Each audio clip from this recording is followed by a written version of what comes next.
কাছাকাছি আমার স্থানীয় নেতৃবৃন্দ বক্তব্য দিয়েছেন। আপনারা আপনাদের বাংলাদেশ জাতীয়তাবাদী দলের প্রতি আমাদের নেতা তারেক রহমান, আমাদের নেত্রী খালেদা জিয়া, আমাদের এই দলের প্রতিষ্ঠাতা স্বাধীনতার ঘোষক শহীদ জিয়ার প্রতি শ্রদ্ধা নিবেদন করে আপনারা এই জাতীয়তাবাদী দলকে আপনাদের অন্তরে ধারণ করে এই দলকে এগিয়ে নেওয়া যাওয়ার অঙ্গীকার আপনারা ব্যক্ত করেছেন। আমি আপনাদেরকে ইফতারের এই আগ মুহূর্তে আজকে আমার মনে হচ্ছে এই প্যান্ডেলে যতগুলি চেয়ার আছে তার চেয়ে আরো বেশি মানুষ এখানে আপনারা সমবেত হয়েছেন। ইফতারের এই আগ মুহূর্তে আপনাদের সবার হাতে ইফতার পৌঁছে দেওয়াটাই আমাদের প্রধান এবং প্রথম অন্যতম দায়িত্ব। তাই আজকে গোলাগঞ্জ ইউনিয়ন জাতীয়তাবাদী দলের নেতৃবৃন্দ, অঙ্গ সংগঠনের নেতৃবৃন্দ, আপনারা শৃঙ্খলা বজায় রেখে সুন্দরভাবে ইফতার গ্রহণ করবেন, এটি আমি প্রথমে আশা করব। আমার বক্তব্য চাইলেও আমি লম্বা করতে পারবো না, কারণ ইফতারের সময় অত্যন্ত সন্নিকটে। তাই আজকে আমার হাতে একটি লিফলেট আপনারা দেখতে পাচ্ছেন। এই লিফলেটটির 1 নম্বরে আছে জনগণের গণতান্ত্রিক অধিকার পুনঃপ্রতিষ্ঠার লক্ষ্যে সংবিধান সংস্কার করতে হবে।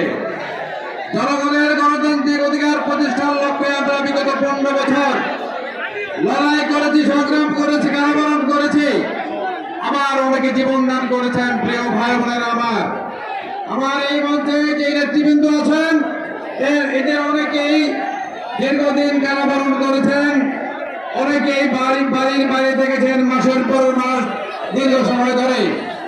তাই আজকে এই গণতন্ত্র প্রতিষ্ঠার লড়াই সংগ্রামে যারা আমরা জীবন দিয়েছি, আবু সাইদ থেকে আরম্ভ করে স্নিগ্ধ থেকে আরম্ভ করে যারা জীবন দিয়েছেন তাদেরকে শ্রদ্ধার সাথে আজকে আমি স্মরণ করতে চাই।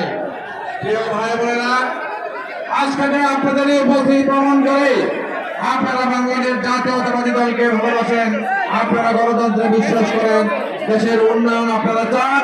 তাই আজকে এই 31 দফার যে কর্মসূচি আমাদের নেতা দিয়েছেন, তারেক রহমান দিয়েছেন, সেই 31 দফা আমি মনে করি 1 থেকে 31 দফাই আমরা বাংলাদেশ জাতীয়তাবাদী দল আমাদের পবিত্র দায়িত্ব হিসেবে নিয়েছি। এই 31 দফা বাংলাদেশে যদি আমরা পরিপূর্ণভাবে কাজে লাগাতে পারি, এই দেশের মানুষকে নিয়ে যে 71 সালে যে স্বপ্ন আমরা দেখেছিলাম, একটি সুন্দর একটি গণতান্ত্রিক বাংলাদেশ, অর্থনৈতিক স্বাবলম্বী একটি বাংলাদেশ, বৈষম্যহীন একটি বাংলাদেশ, সেই বাংলাদেশ প্রতিষ্ঠার স্বপ্ন পূরণ হবে যদি 31 দফা আমরা বাস্তবায়ন করতে পারি। তাই আজকে বাংলাদেশ জাতীয়তাবাদী দলের প্রত্যেকটি কর্মীকে আমি আহ্বান জানাবো, আমাদের প্রিয় নেতা, আগামী দিনের নেতা তারেক রহমান যে 31 দফা ঘোষণা করেছেন, এই 31 দফা রাষ্ট্র মেরামতের যে কর্মসূচি উনি দিয়েছেন, সেই 31 দফা কর্মসূচি বাস্তবায়নের জন্য আমরা আরো কর্মসূচি করব। আজকে ইফতারের এই সময়ে আমরা চাইলেও অনেক কথা বলতে পারবো না, আপনাদের প্রতি কৃতজ্ঞতা জানাবো। এই কারণে গোলাগঞ্জ ইউনিয়নের নেতৃবৃন্দ, যুবদল, ছাত্রদল, স্বেচ্ছাসেবক দল, কৃষক দল, মহিলা দল এবং সবশেষে আমি বলবো জাতীয়তাবাদী দল, আপনারা যে অসামান্য সাংগঠনিক শক্তির অধিকারী সেটা আজকে আপনারা প্রমাণ করেছেন। আপনারা আপনাদের এই সাংগঠনিক শক্তিকে ধরে রাখবেন। শহীদ জিয়ার স্বপ্ন পূরণের জন্য আমরা অতীতে অনেকে জীবন দিয়েছি, রক্ত দিয়েছি, আমরা এখনো জীবিত আছি। শহীদ জিয়ার ঘোষণায় আমি 71-এর মুক্তিযুদ্ধে গিয়েছি। আজকে এই পবিত্র মুহূর্তে শহীদ জিয়ার নামে শপথ নিয়ে আমি বলতে চাই, আমি যতদিন জীবিত আছি শহীদ জিয়ার স্বপ্ন পূরণে আমাকে যেই ত্যাগ করতে হবে সেই ত্যাগ করার জন্য আমি মানসিকভাবে প্রস্তুত আছি।